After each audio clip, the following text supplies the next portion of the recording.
Hoje nós celebramos a Santa Ceia do Senhor, momento na qual nós nos reunimos para celebrar a morte do Senhor Jesus, momento na qual nós temos que lembrar o sacrifício que Cristo fez na cruz do Calvário pelos nossos pecados, e através da sua morte e ressurreição, hoje nós temos livre acesso ao trono de Deus.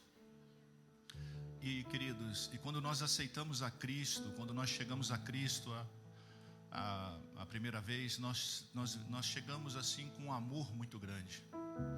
Nós chegamos num fervor muito grande. Para nós, nesse momento, não existe.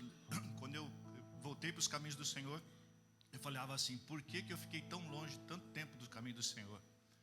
Eu falava assim: que povo maravilhoso, que gente maravilhosa, que gente bonita, aqui não tem problema. Mal sabia eu que ali estavam todos os problemas. Porque o lugar que tem problema é onde tem mais gente tem mais problemas, não é verdade? E o pior de tudo é quando você coloca crente junto, aí tem mais problema ainda. E a gente, queridos, nesse primeiro amor, nós, se Satanás aparecer na nossa frente, nós arrebentamos ele de tanta fé que nós temos, de tanto amor que nós temos. Para nós não importa nada, a nossa paixão é estar na casa de Deus, a nossa paixão é fazer as coisas de Deus, a nossa paixão é pregar o amor de Deus, a nossa paixão é viver na casa do Senhor. Só que coisas vão acontecendo, às vezes as demoras das promessas acontecendo na nossa vida, às vezes o desapontamento com pessoas, desapontamento com líderes, desapontamento com irmãos de dentro da igreja, ou as coisas não acontecendo da maneira como nós esperamos, ou as nossas orações não sendo atendidas da maneira que nós queremos que as nossas orações venham a ser atendidas. Isso vai fazendo com que o nosso amor, ele vai esfriando. Eu posso dizer assim, que a nossa paixão vai se esfriando, porque a paixão é algo que vem muito rápido, mas passa muito rápido, e a paixão ela cega. Mas o amor é algo que ele vai consolidando a dia, nas nossas lutas, nas nossas dificuldades, nos nossos problemas com a pessoa que está ao nosso lado. E isso, o amor vai solidificando. E esse primeiro amor, na qual nós chegamos na presença de Deus, conforme o tempo vai passando, a nossa visão, o nosso foco da nossa visão, ele muda. E aí nós esquecemos do nosso primeiro amor. Eu quero falar um pouquinho sobre primeiro amor nessa manhã, porque aquele que me amou primeiro, ele não diminuiu o seu amor por mim, a ponto de que ele se entregou por mim, morreu, ressuscitou, para que eu possa ter vida eterna, para que você possa ter vida eterna. Então o amor dele por você não esfriou, o amor dele por você não diminuiu, e o sacrifício dele foi tão grande, que ele pegou a sua cruz, carregou, morreu, sentiu todas as dores, por amor a você. E nós esquecemos desse amor na cruz do Calvário. Nós queremos algo muito do nosso amado, nós cobramos muito do nosso amado, e nós queremos que o nosso amado faça por nós aquilo que nós queremos, do jeito que nós queremos. E quando não é, o nosso amor se esfria. Vamos lá comigo, Apocalipse capítulo 2. Aqui é a carta do Senhor à igreja de Éfeso.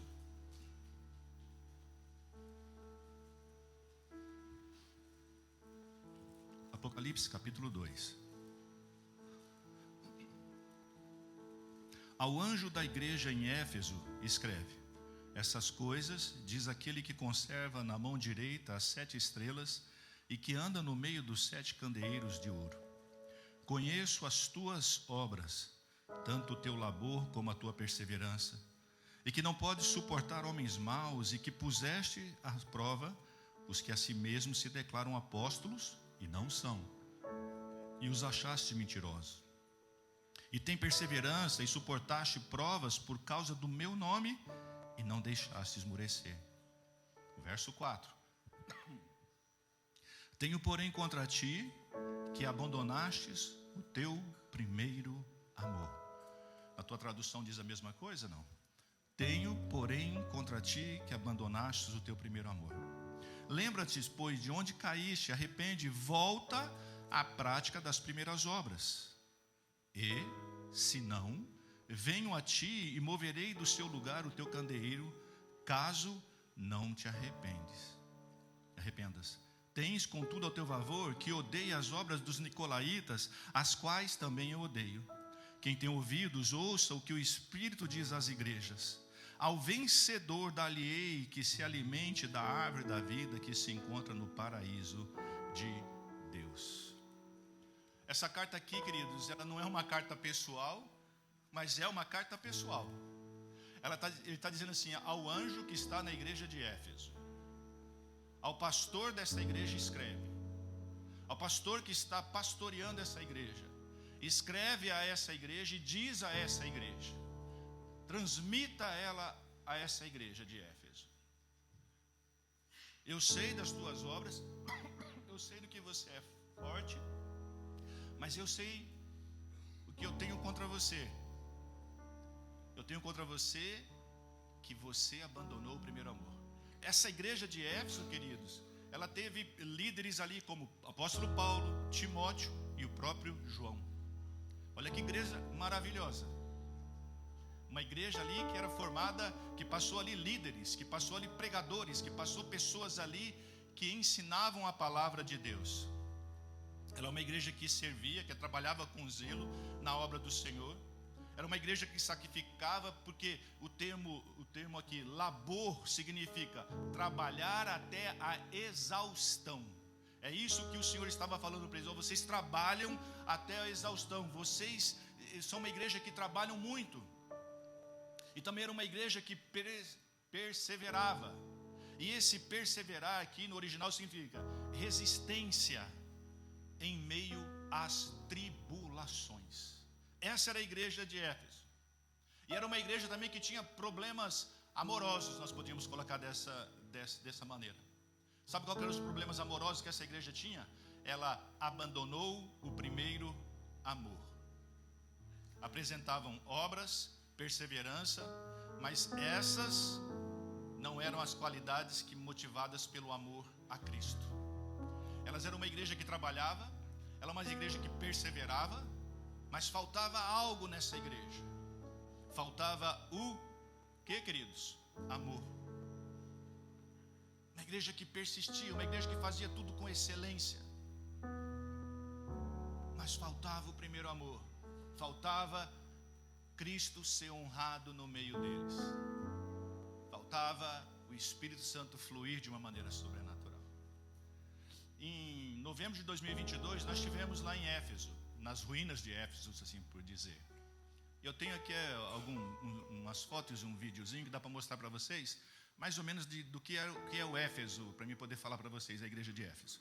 Aqui, queridos, esse lugar aqui, atrás aqui, isso aqui era uma livraria da época. Para vocês verem o que era a cidade de Éfeso. Era uma cidade portuária, que tinha ali pessoas de todos os lados, uma cultura acima das demais, mas que tinham também vários templos de adoração a outros deuses. Mas era uma igreja, era uma cidade, naquela época, com uma cultura elevada, com pessoas que filosofavam, né? Tinham filosofia diferente, que estudavam, que discutiam a política, religião e o que acontecia naquela época. Essa aqui era a biblioteca de Éfeso. Pode continuar, por favor, o próximo. Aqui, olha só, era a rua que levava ao porto. Essa aqui era a rua de Éfeso. De um lado, queridos, por eles serem assim, um povo que podia ter de todo tipo de pessoa, de um lado ficavam as lojas mais chiques da época. Vamos dizer assim, que de um lado tinha ali Gucci, Chanel, Versace, C&A. De um lado ficavam as lojas chiques. Do outro lado, queridos, dessa rua, ficavam os vendedores mais simples. Então não existia uma disputa, mas sim Se você não tinha condições, você andava pelo um lado da rua. Se você tinha condições, você andava pelo outro lado da rua. Mas você observa como que era o asfaltamento da época, queridos. Isso aqui era uma das ruas principais, tá certo? Segundo vídeo, por favor. Esse vídeo aqui, segundo vídeo, é a maior tecnologia da época. Isso daqui era o banheiro público da época. Ali é onde eles sentavam e discutiam política. Eles podiam sentar ali um ao lado do outro, sem separação. Não havia discriminação nessa época. Coisa mais bonita, né? E ali eles sentavam um ao lado do outro. Era o que tinha de mais tecnológico da época, o banheiro público. Tá vendo, queridos? Esse aqui, o banheiro público. Agora o segundo vídeo, por favor. Esse daqui é o teatro de Éfeso. Ele é feito no morro, estão vendo? E aqui cabia aproximadamente 25 mil pessoas sentadas. E aqui, queridos, tem uma acústica maravilhosa. Eu dei uns gritos lá, ficou bonito, viu? E nesse lugar aqui era onde eles faziam a apresentação. É onde também eles discutiam política, onde eles falavam sobre política. Mas a história, por que eu pedi para colocar isso aqui? Porque a nossa guia, ela era uma guia da Turquia, ela não era cristã, ela era, acho que não acreditava em nada, né? Mas ela era de um conhecimento muito grande. E ela contou uma história sobre esse teatro aqui. Quando Paulo está pregando ali, levando a igreja de Éfeso, começou a haver uma grande conversão de pessoas. Pessoas começaram a acreditar em Cristo. Então aqueles que acreditavam na deusa Diana, em Artemis, aqueles que acreditavam e tinham ídolos, eles começaram a aceitar a Cristo. E Paulo, a igreja começou a crescer. Então os vendedores de ídolos naquela época começaram a perder dinheiro. E aí Paulo, ele reúne aqui com um grupo de cristãos. Esse lugar estava cheio e Paulo estava ali pregando. E esses vendedores, esses adoradores de outros deuses, eles se reúnem naquela avenida que vocês viram ali. E eles então queriam entrar ali naquele lugar e matar todos os cristãos que estavam na época. E eles fizeram isso, se reuniram. Mas o governador da cidade de Éfeso não permitiu que isso acontecesse. Obrigado pelo vídeo, queridos. Por que eu estou mostrando isso para vocês? Porque no meio dessa perseguição, no meio de tantos deuses, de tanta idolatria, o apóstolo Paulo, junto com a igreja, começa a pregar o evangelho. E a igreja começa a crescer. A ponto que incomodou aqueles que vendiam ídolos, aqueles que adoravam outros deuses, a ponto de querer matá-los. Será que hoje a nossa igreja tem incomodado pessoas aí fora? Será que hoje nós somos perseguidos ao ponto de querer nos matar? Porque nós estamos tirando pessoas das drogas, porque nós estamos tirando pessoas da prostituição, porque nós estamos tirando pessoas do fundo do poço? Será que nós estamos da mesma maneira? E Paulo não estava nem preocupado nem um pouco, eles não estavam preocupados nem um pouco porque eles foram pregar o evangelho. Mas o próprio Deus protegeu e cuidou deles, levantando ali o governador da época e dizendo, não vai acontecer nada. E essa aqui é a cidade de Éfeso, as ruínas da cidade de Éfeso, que foi destruída por terremotos, inundações.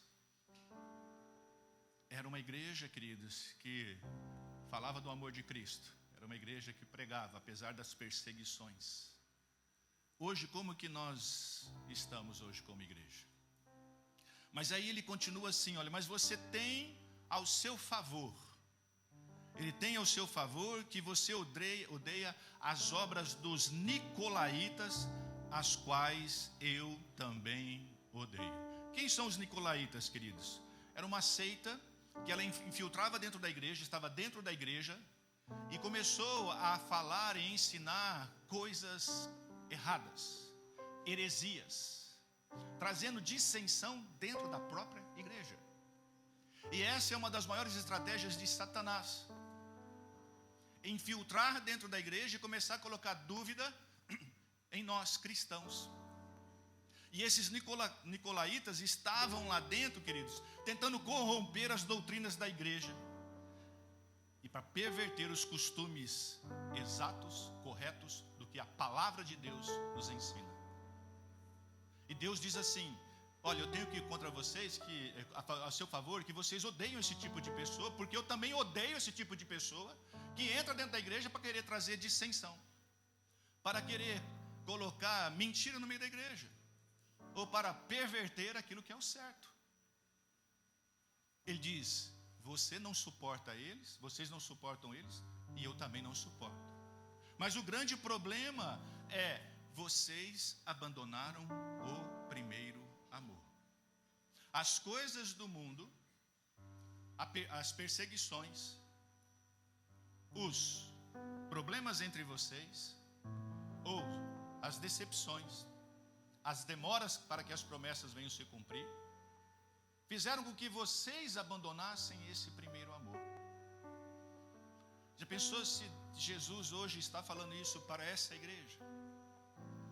Olha, vocês trabalham muito bem.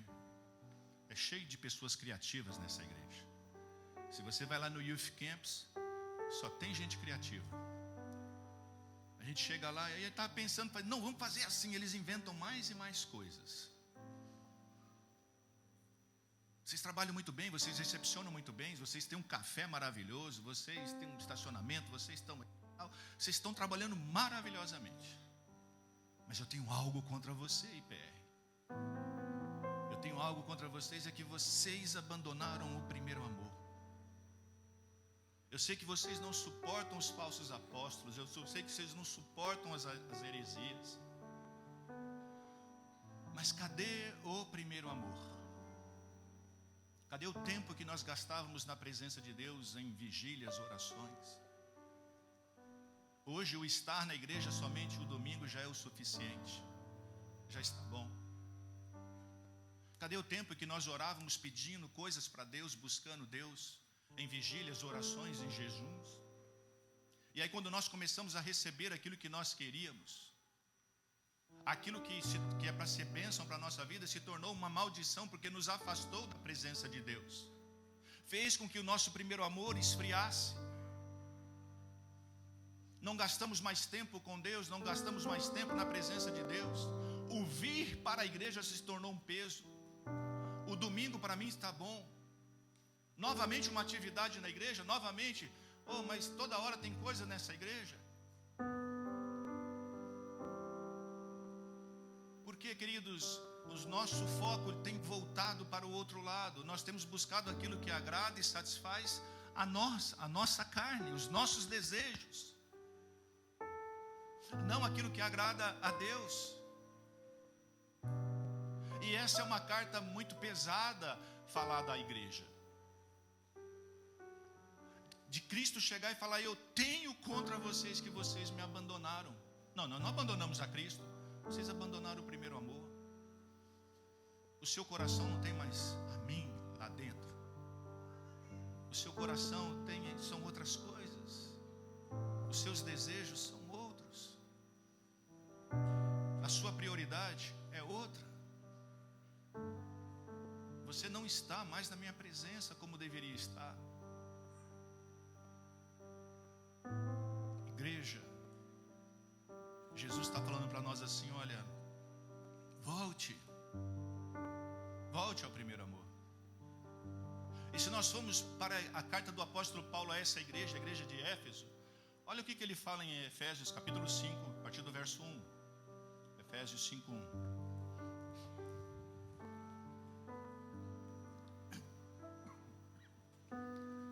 Efésios 5:1 diz assim: sede, pois, imitadores de Deus como filhos amados. Andai em amor como também Cristo vos amou. Preste atenção. Andai como Cristo também vos, e se entregou a si mesmo por nós, em oferta e sacrifício a Deus em cheiro suave. Hoje é Santa Ceia. Ele se entregou por nós. Mas a fornicação, toda impureza ou avareza, nem ainda se nomeie entre vós como convém a santos, nem torpezas, nem parvoíces, nem chacorrices, que não convém, mas antes ações de graças, Porque bem sabeis isto, que nenhum devasso, ou impuro, ou avarento, o idólatra, tem herança no reino de Cristo de Deus. Ninguém vos engane com vãs palavras, porque estas coisas vêm aí, porque por estas coisas vem a ira de Deus sobre os filhos da desobediência. Portanto, não sejais seus companheiros, porque no outro tempo era trevas, mas agora vocês são luz no Senhor. Andai como filhos da luz, porque o fruto do Espírito está em toda bondade, justiça e verdade, aprovando o que é agradável ao Senhor. Não comuniquei com as obras infrutuosas das trevas, mas antes condenai-as. Aqui o apóstolo Paulo está escrevendo a essa igreja de Éfeso, queridos, que existia ali vários ídolos, pessoas que adoravam outros ídolos. E ele começa a escrever, falando assim: olha, lembra de onde vocês saíram? Ande em amor. Porque a quem você está servindo, que é Jesus Cristo, se entregou em amor por você, morreu por você, e o sacrifício dele subiu como um cheiro suave e agradável a Deus.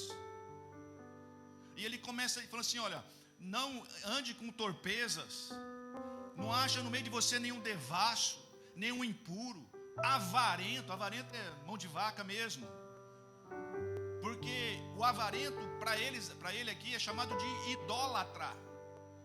Aquele que tem um amor ao dinheiro é idólatra, porque ama o dinheiro, adora o dinheiro. E esses são chamando, dizendo assim: olha, não tem herança no reino de Deus. Essa é a carta que o apóstolo Paulo está escrevendo a essa igreja de Éfeso. Igreja, você veio de um lugar errado, você veio de um fundo do poço, mas deixa essas coisas lá atrás e viva em novidade de vida. Viva daquilo que o Senhor tem para você. 1 Tessalonicenses capítulo 1, verso 3 assim: lembrando-nos sem cessar da obra da vossa fé, do trabalho do amor, da paciência, da esperança no nosso Senhor Jesus Cristo, diante de Deus Pai. Nós temos que lembrar, queridos, sem cessar da nossa fé, da obra da nossa fé. Lembrar sem cessar, toda hora. Toda hora o meu foco, o meu alvo tem que ser Jesus. Essa igreja, queridos, vivia pelas obras, mas estava abandonando a fé, estava abandonando o primeiro amor. O que fazemos para o Senhor, queridos, é importante, é muito importante, mas o motivo pela qual fazemos também importa. O que nós temos feito? O que nós temos feito para o Senhor? É importante? Sim, é importante. Eu tenho trabalhado, eu tenho ajudado, tenho servido. Está sendo muito importante. Mas por qual motivo você tem feito isso? Qual o motivo que te impulsiona a fazer isso? É por obrigação? É para mostrar para os outros? É para que os outros venham nos aplaudir? É para que os outros venham comentar aí fora: você viu o que a igreja está fazendo? Se for para isso, queridos, nós já recebemos os aplausos aqui e não vamos receber os aplausos de Deus. A nossa motivação não pode ser para agradar os homens, mas agradar a Deus. Os aplausos que nós precisamos receber, queridos, é de Deus. Sim, temos que fazer com excelência. Devemos fazer com excelência. Temos que servir com excelência. Mas eu preciso entender, queridos, o motivo que eu tenho feito isso. A igreja entende isso? E aí há uma pergunta: o que é o primeiro amor? O primeiro amor é a devoção a Cristo. Aqui, sabe, queridos, que todo nós, quando fala voltar ao primeiro amor, nós já pensamos assim: olha, é um recém-convertido. É uma pessoa fervorosa, desinibida, empolgada e que demonstra abertamente para todo mundo que ele é de Cristo. Voltar ao primeiro amor é: não importa o que seja, desamera do que aconteça, lá estou eu na presença de Deus. Eu olho para as pessoas, eu não vejo os defeitos nas pessoas, eu vejo Deus. Eu olho para as pessoas, eu não vejo defeitos nela, eu vou falar do amor de Cristo para ela. O meu desejo é falar de Cristo para todo mundo que eu vejo. O meu desejo é falar do amor de Cristo para todos aqueles que eu estou olhando. O meu desejo é que todos venham se converter. O meu desejo é que todos aceitem a Cristo. O meu desejo é estar no meio do povo de Deus. O meu desejo é estar no meio desses jovens e adolescentes pulando, saltando, gritando e dizendo que Jesus Cristo é o Senhor. E quando eles estão pulando, eles não estão nem aí que estão pensando deles. E nós vemos às vezes para a igreja, nós se tornamos crentes com o tempo, crentes cascudos. Crente cascudo é aquele que julga tudo, que acha que sabe tudo, que não precisa aprender mais nada, que não precisa orar, não precisa jejuar, não precisa vir nos cultos. Não, vai ter um estudo, não precisa, porque eu já sei de tudo. Você não sabe de nada, inocente. Porque nós temos que viver em novidade de vida. A cada manhã isso vai se renovando dentro de nós. Eu preciso a cada manhã. Gastamos tempo escutando o que não devemos, quando nós devemos escutar a palavra de Deus. Achamos que sabemos tudo. Será que o Senhor está se agradando com o que nós estamos feitos lá fora? Ou nesses jovens pulando, saltando aqui, gritando e... Eu tenho certeza que Jesus está no meio deles, pulando, saltando, gritando, pegando na mão dele e nós lá. Porque, queridos, não podemos esquecer do primeiro amor. Sabe como é que Jeremias fala sobre isso? Lá o profeta Jeremias, ele fala como que é o amor de uma lua de mel de um casal. Pesado? Olha só, Jeremias capítulo 2, verso 1. Jeremias capítulo 2, verso 1. E veio a palavra do Senhor, e veio a mim a palavra do Senhor dizendo: vai, clama aos ouvidos de Jerusalém dizendo: assim diz o Senhor, lembro de ti, da piedade da tua mocidade e do amor do teu noivado, quando me seguias no deserto, numa terra que não se semeava. Jeremias, Deus usa o profeta Jeremias para chegar a esse povo de Israel dizendo o seguinte: olha, enquanto vocês estavam no deserto, vocês me amavam porque vocês dependiam de mim. E eu tenho saudade desse tempo de você. Será que Jesus está com saudade de nós de quando nós não tínhamos nada? No tempo da nossa dificuldade, no tempo que a gente chorava, clamava, pedindo coisas? Será que Ele está com saudade desse tempo? Será que é necessário o Senhor arrancar coisas de nós para voltar para o deserto? Para podermos ter esse primeiro amor e nós termos essa intimidade com Ele? Será que é necessário isso? Esses cristãos de Éfeso estavam tão ocupados com o trabalho que deixaram de lado a adoração e o amor. Era isso que estava acontecendo. E se você vai para a carta de Éfeso, você vai ver que ali a referência a amor, existe mais de 20 referências falando sobre amor. Carta do apóstolo Paulo a Éfeso, aos Efésios. E só é possível servir a Cristo, queridos, firmemente, fielmente, amando com sinceridade e sendo fervoroso com Ele. Senão não tem como. Efésios capítulo 6, verso 24 diz assim: a graça seja com todos os que amam nosso Senhor Jesus Cristo em sinceridade. Amém. Olha o que ele escreve, novamente, Efésios 6, 24. A graça seja com todos os que amam a nosso Senhor Jesus Cristo em sinceridade. Amém. Ponto, amém. Se você ama a Deus com sinceridade, você ama nosso Senhor Jesus Cristo com sinceridade, a graça dele vai estar sobre vocês. Mas aqui em Apocalipse o Senhor Jesus nos dá 3 instruções para que nós venhamos a voltar ao primeiro amor. 3 instruções. Se nós perdemos o primeiro amor, se nós saímos da presença dele, se nós não estamos mais no primeiro amor, ele primeiro de todos é lembrar. Lembrar o que foi perdido, e temos que cultivar o desejo de restabelecer uma comunhão íntima com o Senhor. Então eu preciso lembrar da onde eu caí, eu preciso lembrar do meu primeiro amor, eu preciso lembrar do tempo que eu tinha intimidade com Ele, eu preciso lembrar do tempo que eu vivia com Ele, eu preciso trazer à memória aquilo que vai me dar esperança. Eu preciso lembrar onde começou meu amor diminuir. Eu preciso lembrar, e isso nós temos que fazer. Por que esfriou meu primeiro amor? Para quem eu olhei? Talvez eu olhei para pessoas, queridos, tentando me espelhar naquela pessoa. Eu esperava muito daquela pessoa, sendo que eu deveria esperar de Jesus, não dele. Porque os homens são falhos.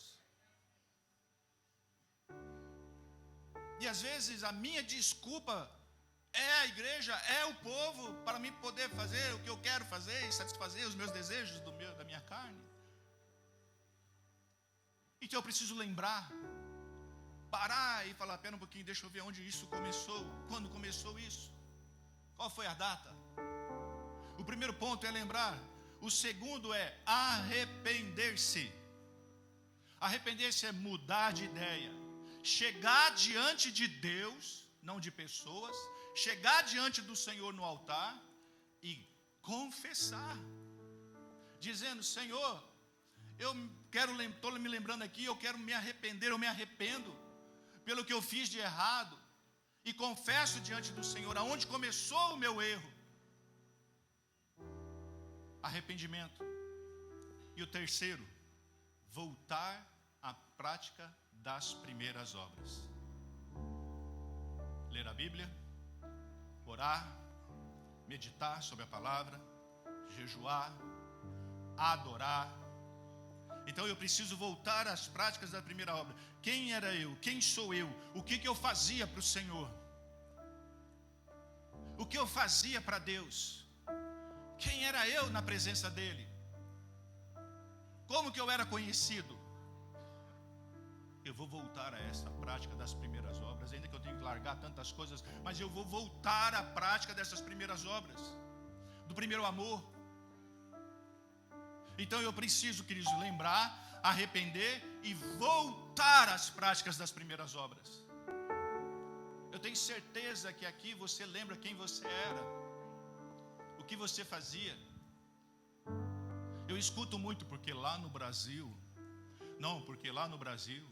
lá pelos idos de 1950, quando eu era crente, não, porque eu já fiz isso, não, porque eu pregava, porque eu expulsava demônio, porque eu profetizava, porque eu ia para os montes e Deus falava comigo nos montes, Halabashemanás. E Deus ficou mudo? Ou você ficou surdo?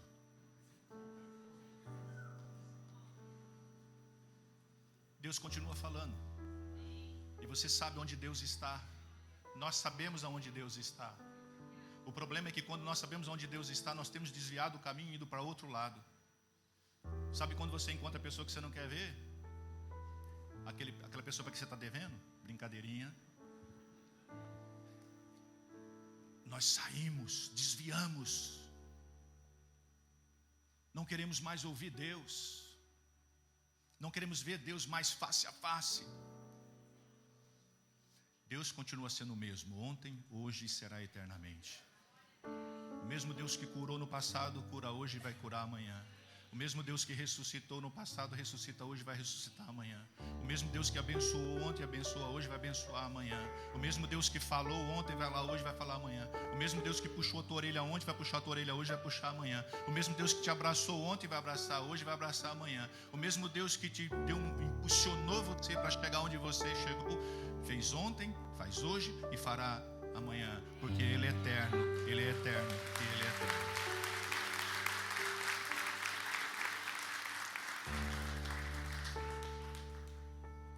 E essa manhã, queridos, de Santa Ceia, é uma manhã na qual o Senhor tem falado assim para nós, IPR, volte à prática das primeiras obras. Ao anjo que está na igreja, ao anjo que está na igreja, ao pastor daquela igreja, escreve. Essa carta não foi feita a um presbítero, a um diácono, não foi feito a uma pessoa pessoal que está sentada no banco. Ele falou com o pastor e disse: corrija essa igreja, orienta esta igreja. Queridos, às vezes nós pagamos preço, sabe, para ficar 24 anos escutando pessoas no telão. Pagamos para ouvir, ficar 24 horas escutando pessoas no telão, mas não temos coragem de acordar 9 horas da manhã para vir na igreja, passar 1h30, 2 horas ouvindo a palavra de Deus e adorando a Deus. Isso é vergonhoso. E depois vamos reclamar a Deus, falando por que algumas coisas estão acontecendo na nossa vida, e colocamos a culpa em Deus ainda, sendo que não gastamos tempo com Deus, não investimos naquilo que é mais primordial para a nossa vida: presença de Deus. Gaste, vou mudar essa palavra, invista 1 hora em oração e Bíblia, vale mais do que você gastar 10 mil em 15 horas com um coach. Pronto, falei.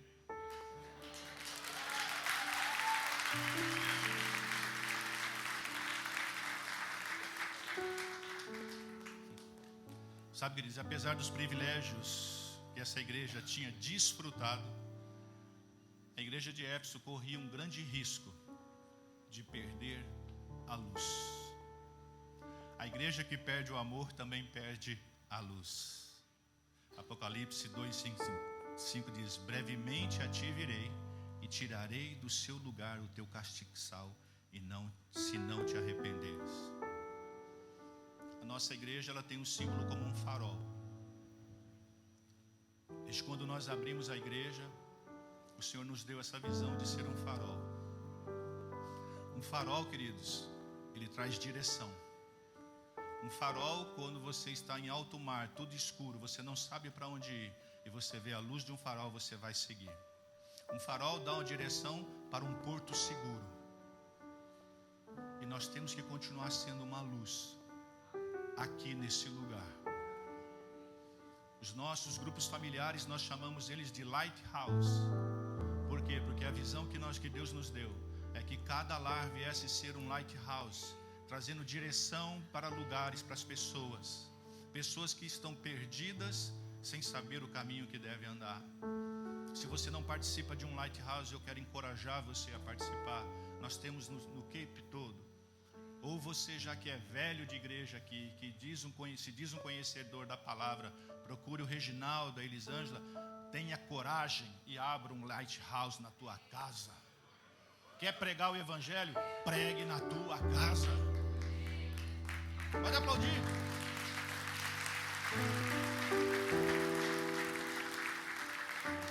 Nós não podemos deixar, queridos, que essa passagem de Apocalipse que diz: brevemente a ti virei e tirarei o seu lugar, o castiçal. Que o Senhor não venha apagar a nossa luz, mas que nós possamos nos arrepender e voltar, queridos, a querer estar na igreja, a falar de Jesus, a pregar o amor, deixar de lado aquilo que o meu irmão, ele fez isso, deixa ele com Deus, segue você o seu caminho. O seu alvo tem que ser Jesus, Jesus, Jesus, Jesus, Jesus, Jesus. Porque quando ele carregava a cruz, pessoas que ele curou, pessoas que ele alimentou, zombavam dele. Ele não parou e falou: vou jogar a cruz aqui e vou embora para a casa do meu pai. Ele continuou. E a palavra diz assim, que eu tenho que tomar a minha cruz e segui-lo. Se eu não pegar a minha cruz e segui-lo, eu não vou chegar no alvo. Porque uma cruz é pesada. Uma cruz você derrama sangue. A cruz dói. A cruz é humilhação. A cruz, queridos, é deixar o seu eu e seguir a Cristo. A recompensa disso é que nós teremos a vida eterna. E ele termina dizendo assim: quem tem ouvidos, ouça o que o Espírito diz à igreja. Aí ele continua: ao vencedor, dar-lhe-ei que se alimente da árvore da vida que se encontra no paraíso de Deus. Ao vencedor, significa que eu tenho que passar por batalhas, significa que eu tenho que passar por situações, significa que eu tenho que pegar minha cruz e seguir a Cristo. Aos desertores, aqueles que desistem, aos covardes, aos infiéis, não entrarão no reino de Deus. Mas ele diz: quem tem ouvidos para ouvir, ouça. E existe o Shema Israel, que está em Deuteronômio, que diz assim: ouve, ó Israel, o Senhor teu Deus é o único Deus. O Shema Israel diz assim: ouça, Israel. E o Shema nosso hoje é: ouça, IPR, Cape Cod. Só o Senhor é Deus. Ouça o que o Espírito está dizendo a você nesta manhã. Voltemos às práticas das primeiras obras.